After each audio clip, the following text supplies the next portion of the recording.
All right. Well, here we are for a very, very special gathering. This is part of the Rope Music and Arts Festival. It's also part of 21 Soul and the station tapes all wrapped up into one. My name is Louis Marks. I'm here in the great city of Philadelphia, and it's a wonderful pleasure today to welcome from Atlanta, Georgia, Mr. Joe Alterman. Joe, Hey, how are you? Uh, thanks for having me. and the legend, Mr. Ramsey Lewis from Chicago, Illinois. Mr. Lewis, how are you? Legend in my own mind. And I'm and good. in How mine, you all? and in mine, and of course, I'm joined by my co-host here, Mr. Fabian Brown, also in Philadelphia. Greetings, everybody. We are here today to discuss a new release on Rope called "The Upside of Down," which is a wonderful expression for the times that we live in. It's all about keeping a diamond in your mind and staying positive when there are so many challenges out in the world. And I know our guest here, Joe Alterman, despite the smile and the breezy style, uh, understands challenges and understands the gravity of life and the human condition, but manages to take this and create something positive to uplift all people. So I want to start and thank you for that. And I want to say clearly that Mr. Ramsey Lewis has done the same for quite some time. So let's start here with your connection with each other. How did you two uh, come come together? How did Well, I that was Well, happen? playing. Okay, you start. oh, you, well, I met Ramsey a few years before we actually formed a friendship. I don't know if I've ever told you this. The first time we met, I was a volunteer at the National Endowment for the Arts Jazz Masters Awards, and Mhm. my job that day was to greet people when they came off the elevator. And I'll never forget the first impression you made on me because basically I greeted everyone when they came off the elevator. I said, "Hey, I'm Joe, right this way." And everyone was nice. But you were the only person when I said, "Hey, I'm Joe," you said, "Hey, I'm Ramsey." You were the only person who introduced yourself to me. And it made such a positive, nice impression that I remember a few years later, I was really excited to get to talk to you when I opened for you at the Blue Note. And that's kind of where our friendship really began. Aha. Yeah. All right. Yeah. I didn't mean to interrupt you though, if you were going to say something. What was the question? Oh, how we Where met. did you meet? Yeah. Well, I remember New York. Where were we playing? Where was I playing in New York? And you were also playing there. That was at the Blue Note. Yeah. Yeah. And I was amazed at your amazement on the piano. Yeah. And how what a nice guy you were. And then you'd get up there and kick butt on the 88. And Did you so s- I, did you see a parallel to a younger Ramsey Lewis when you saw his energy and style? no, I didn't compare him to me. No, Okay. He- I just saw Joe as Joe. Mhm. And what amazed me was that he was so young and he was playing all 88 keys. Younger piano players that have not studied classical music have a tendency to have a lazy left hand and a busy right hand. And Joe had was even handed. And you don't find many young piano players that have as much energy in their left hand as they do in their right hand. The style of jazz is for most times the left hand accompanies the right hand, but then there are many moments where you show that, oh yeah, I do have a left hand, and Joe Alterman does that. So that amazed me. I said, listen to this young fella. He's still doing it today, by the way. Oh, you all know that. It's funny. I was listening the other day, and I kind of, I mean, I didn't get to the clarity as because I don't have an understanding of piano, but you know, I was thinking about his hands, and I was noticing Yeah. things on the low end and changes, uh, and I was also noticing a lot less noodling. Um, Yeah. Go ahead. I'm sorry. yeah, and a tendency to let time, like it was okay to hang on a note, just stop for a second, and then come through? Like there's a sense of timing that feels different to me. That's maturity. And you don't find that in many young players. So I don't know where Joe Alterman came from. Maybe he's from another planet, but he has that ability to enjoy time and let time go when he needs to have space and doesn't feel that he has to fill up every. Young piano players, they always feel like they got to fill up everything. Look, Ma, no hands. Or look, Ma, I got 20 fingers. Or look, Ma. But early on, Joe was not afraid to say to himself, I'm going to let a little space come here. I'm not going to play it notes after notes after notes forever and ever. And I think one thing that really made a big impression on me from your music when I was younger is especially was before I knew any of these songs. I'd hear your recordings and I didn't know what was the melody and what was the solo. To me, it was also melodic that I could get the whole thing stuck in my head, both the song's melody and your solo. And that was very impressionable on me. That's a big compliment because the solo should kind of continue on after the song in the vein of the song. And the solo should be melodic. Of course, when bebop came in, bebop was not quite as melodic as after bebop and before bebop. But then that's another story, what bebop's all about. We won't go there today. We'll go there another day. There's a certain thing on that low end where I mean, I found myself asking the question, am I listening to a jazz composition or am I listening to the blues? And there was a feeling there, you know? I mean, for somebody who's not experienced, and for many of us, I think, you know, we consider them two completely different things in a certain way. And there are parts of them that are completely different. But I've you know, I hear a lot of jazz over here, and I don't get that soulful rhythm that I associate with the blues.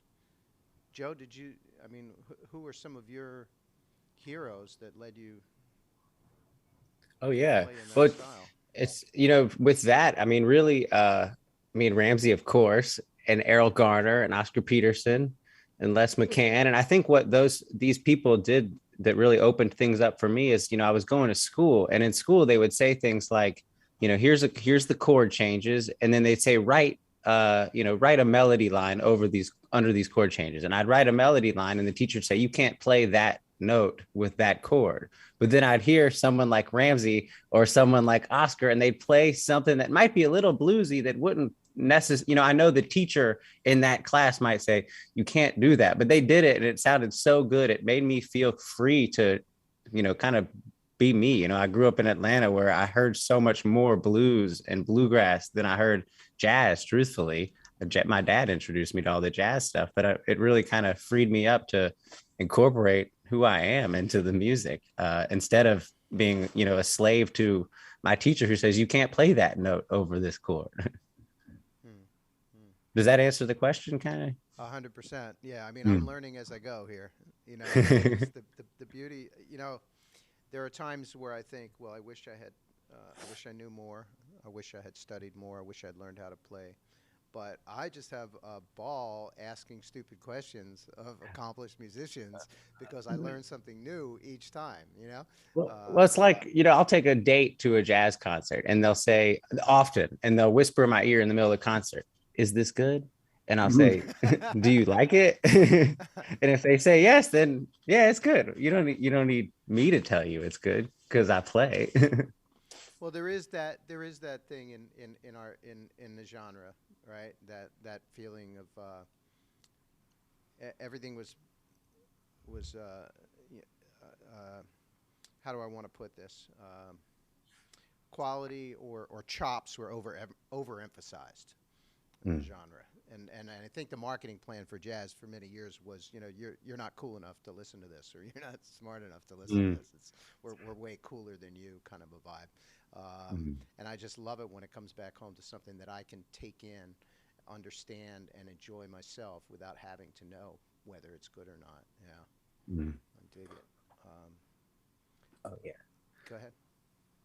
Oh, well, I guess I didn't have too much to add to that. But yeah, it's, I guess, it's interesting, I guess, because a lot of my friends, they didn't grow up hearing jazz. Really, they come to a lot of my concerts because they're my friend, and they'll say, I'm not a big jazz guy, but I'm here to support you. And I'll say, well, what do you mean you're not a big jazz guy? They say, I don't like jazz. I say, well, when have you heard jazz? And they really can't tell me when they've heard jazz.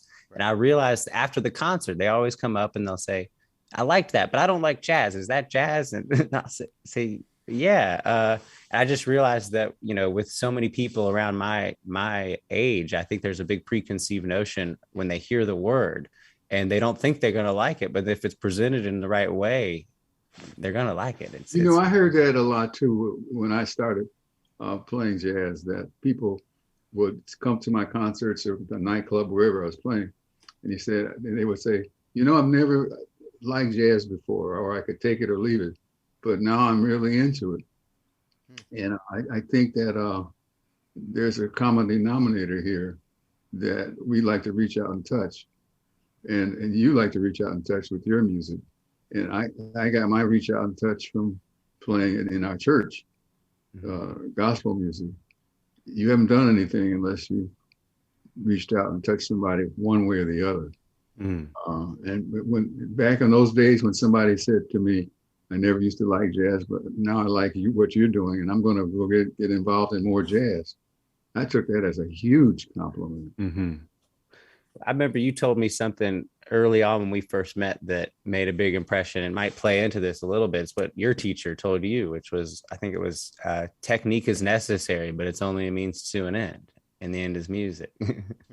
That's right. Yes. That was Dorothy Mendelson. God bless her. She wanted she wanted her students to have complete technique, learn how to get over the 88 keys. So many jazz piano players play in the center of the piano pretty much with their left hand, their right hand. The right hand might travel up there, and the left hand with mainly chords. But thank God for Dorothy Mendelson. She said there are 88 keys and you got to learn how to play all 88. Up and down the keyboard, both hands, opposite directions and whatever. And I'm glad she did that because it served me well throughout my whole career. Yeah, I remember after I heard that, I remember someone came up to me at a gig and said, you play really fast. And I knew that wasn't a compliment. Well, whatever you do, whatever I do, whatever one does, whatever it is, if it's a book, whatever it is, music, if it comes from a creative source, you got to reach out and touch. And that's what's up. It's only a handful of musicians that were able to play a whole lot of notes and reached out and touched also. One of them was John Coltrane. But you have to stop and think who the other ones were. So many musicians, and Joe, you know this by knowing so much about music, that it's like, look, ma, no hands, because they're playing so many notes. And that's when people stopped looking at the bandstand and started looking at each other and started talking about, well, what'd you do this week? Oh yeah, well, I went to the store, and because the music on the stage didn't reach out and touch. So it's okay to play a lot of notes, John Coltrane and others, but if you ain't reaching out and touching somebody, you ain't getting paid next week.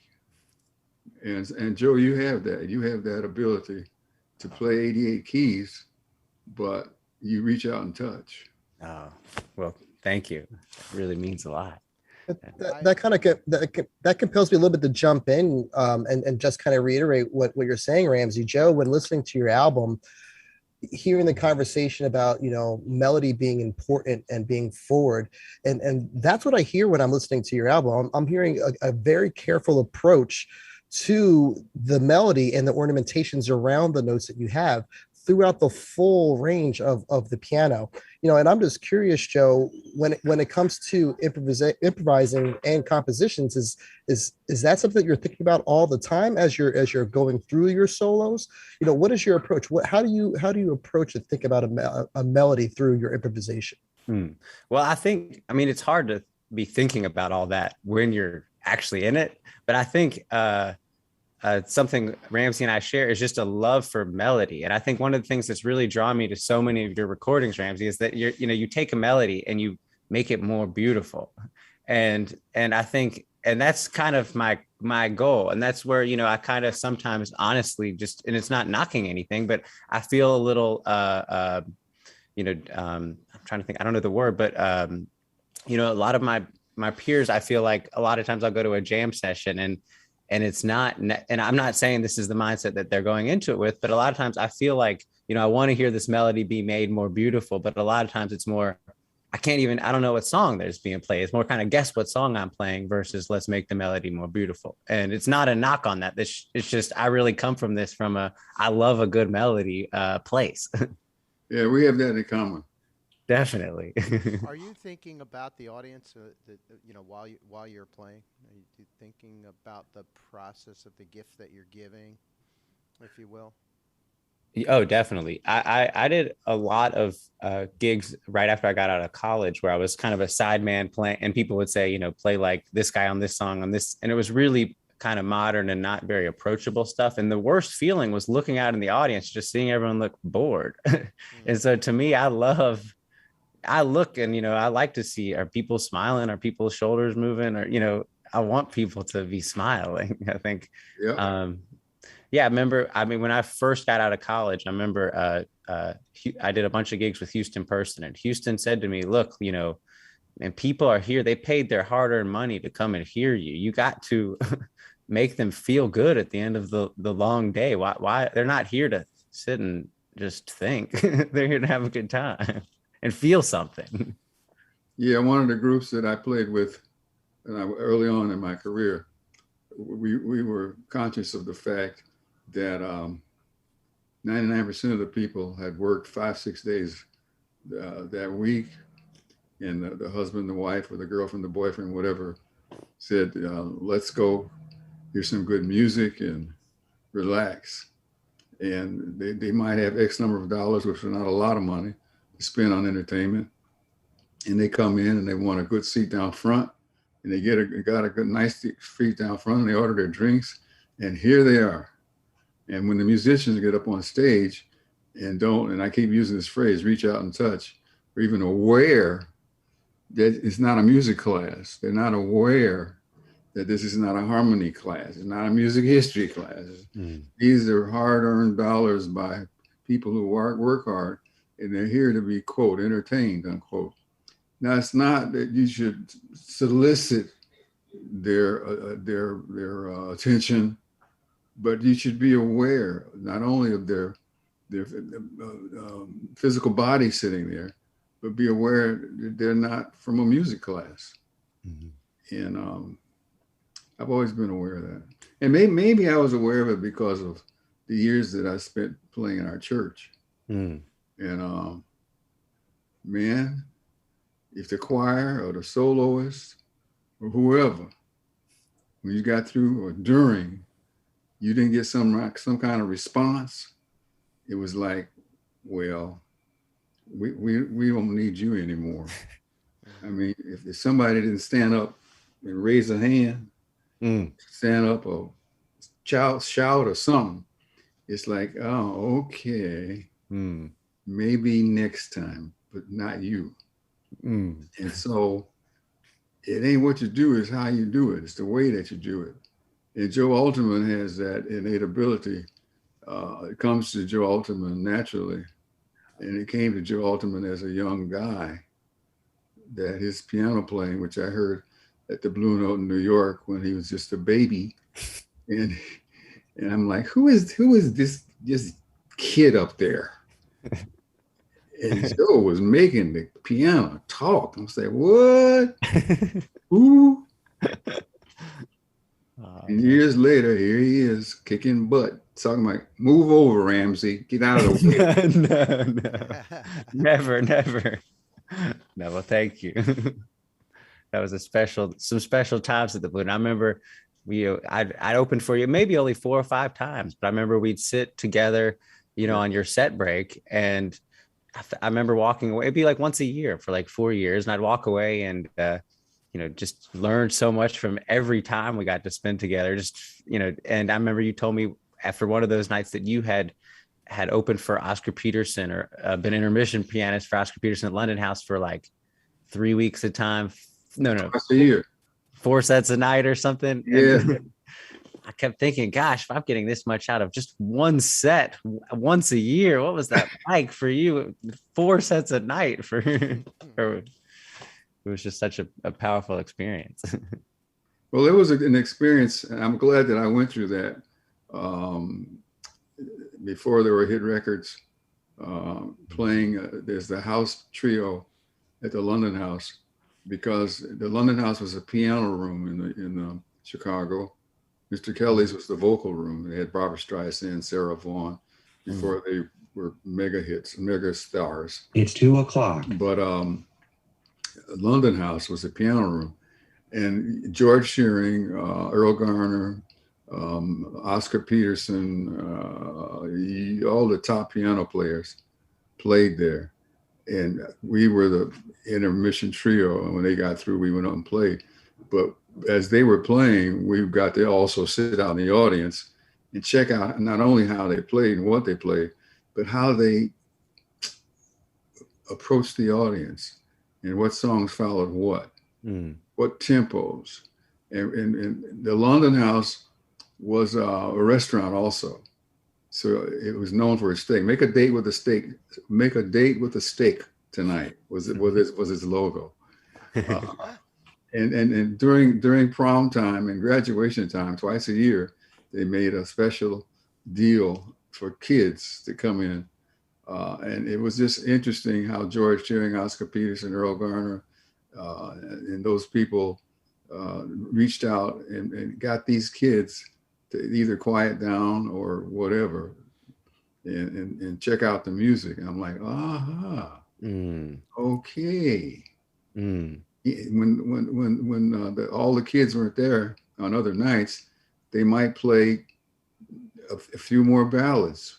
But when the kids were there, they still play some ballads, but they would do this or do that. And I'm learning and say, So it was a great thing being able to sit out in the audience and watch people like that.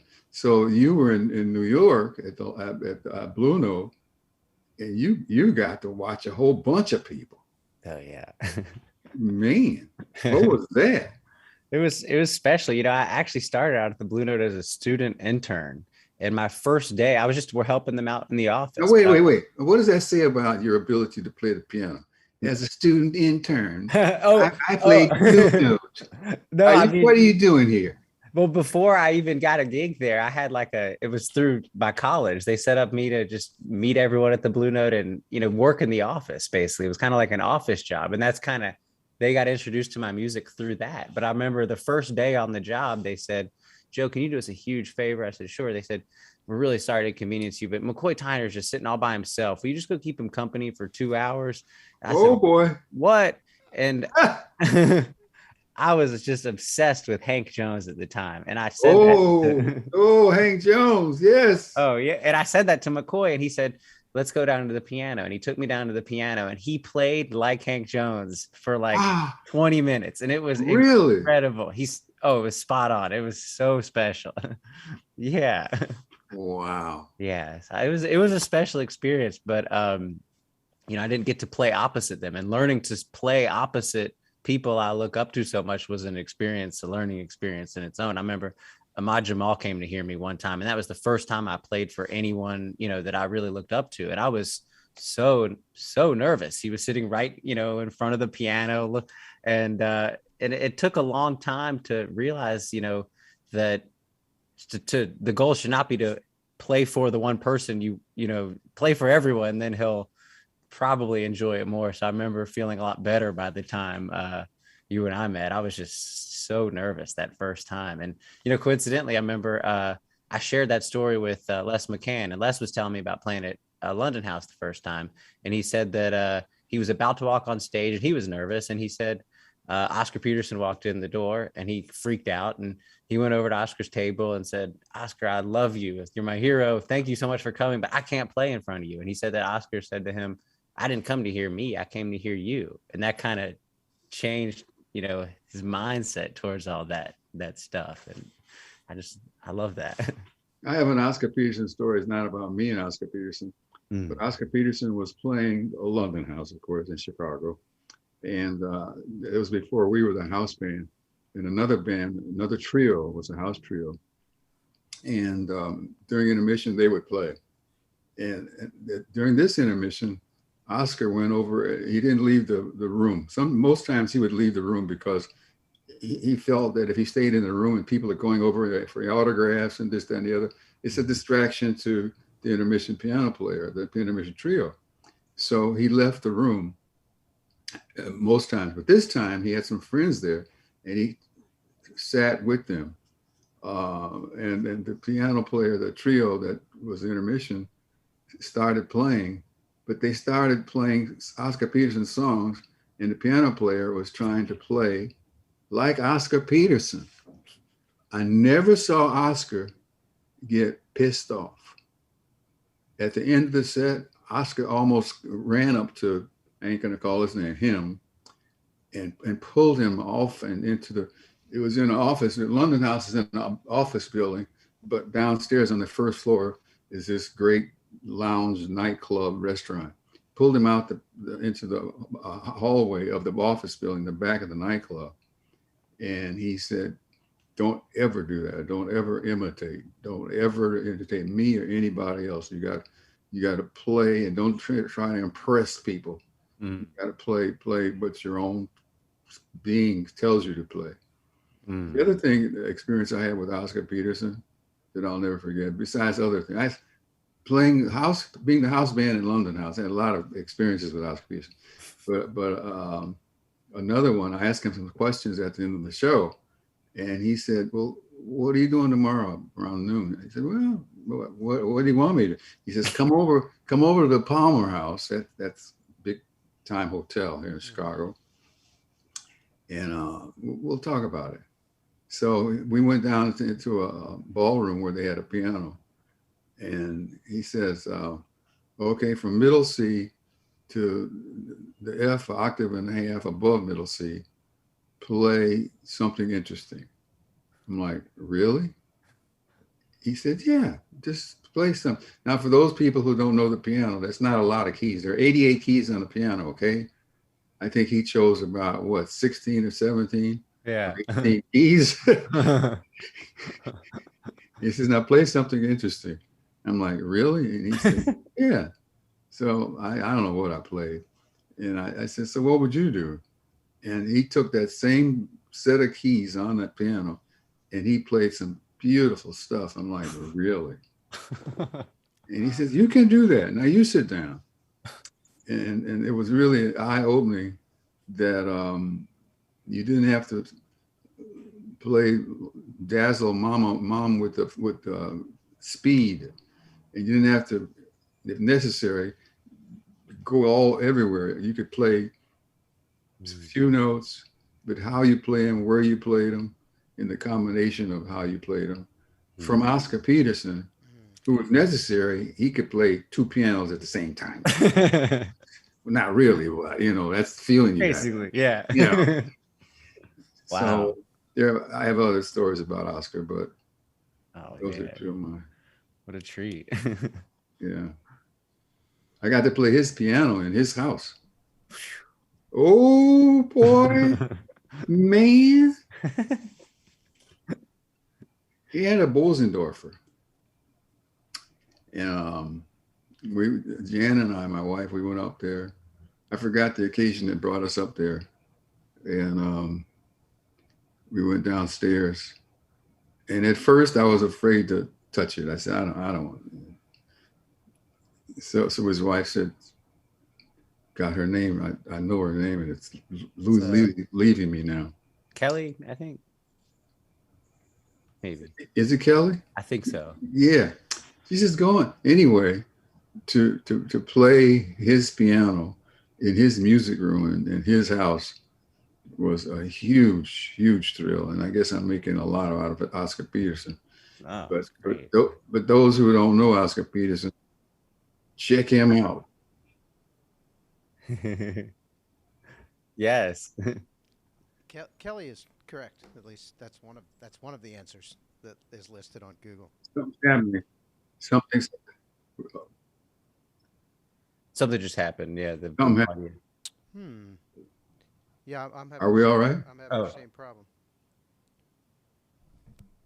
Check, check. My mic is going out. All right, fellas, bear with me a second. Fabian, why don't you jump in? Keep the conversation going. I'll fill in the blanks. Guys, can you hear me okay? Yeah. Excellent. Hearing all these phenomenal stories and anecdotes about your experiences with so many great musicians of our times, I'm almost literally speechless. I can sit here all day just asking, well, what else happened next? Well, what happened after that? But my curiosity leads back to both you and Joe's relationship. So I understand the catalyst of where things began, down at the Blue Note. And I'm curious on the evolution of your experiences together, and whether it was playing and more on the friendship side. My experiences with just being in an opportunity to speak with great musicians is there's so much more than just the music that we learn from one another. And Joe, I'm curious, what are some of those life lessons that extend beyond the 88 keys of the piano that you may have been inspired by Ramsey, in your years of knowing him? What is something that, you can share with us here today? Oh, there's been a lot. I mean, for one, I would say that, I lived in New York for about 10 years, and then I moved back to Atlanta, and I was really nervous about that move. And I remember, a lot of people were not supportive. Recording in progress. Oops, sorry. All good. You're good. Yeah, I remember, when I was moving back to Atlanta or considering it, a lot of people in New York were not really, encouraging me to do it. People were saying I would regret it, but Ramsey actually was one of the only people that really encouraged me. He said, go where you're happy and it will reflect in your music. I think, but more than that, I think the biggest lesson, when we first met, I mean, one of the things I always wanted to sound like Ramsey, and getting to know. Oh yeah. I didn't know that. Yeah. But I think, getting to know you, and I picked this up pretty early on in our friendship, was that, and you really impressed this on me without saying it in words exactly, was basically, you're not going to sound like me because you haven't lived the same life as me, but you've lived a cool life and you should lean into that. And that was big. There's been a lot. I mean, even just, this past weekend I was playing a gig, and I thought I was feeling some nerves or something, but then I remembered, Ramsey, you don't call it nervous, you call it professional anticipation, and that makes you feel a little better.